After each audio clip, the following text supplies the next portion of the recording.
Welcome to Luca is a Billionaire, where the only thing I invest in is your answers.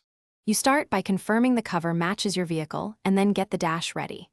Clean thoroughly, vacuum debris, wipe with isopropyl, and allow full drying so adhesives clamp properly.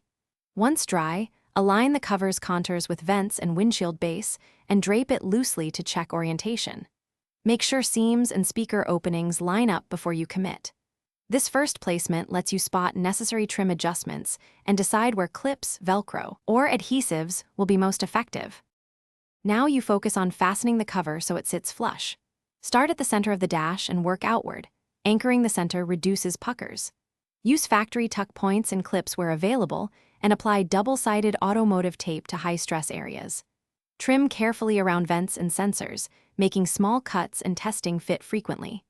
Once taped and clipped, stretch the material gently along curved edges so it conforms to contours without distorting. This ensures long-term adhesion and a factory look. Finish by reinstalling trim and checking all functions. Vents, sensors, and airbags must be unobstructed. Smooth remaining small wrinkles with a gentle heat source or by massaging the fabric into place, but make sure not to overheat adhesives.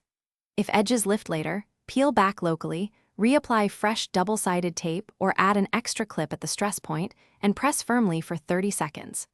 Once everything is secure, recheck visibility and controls. Addressing issues now prevents rattles and premature wear.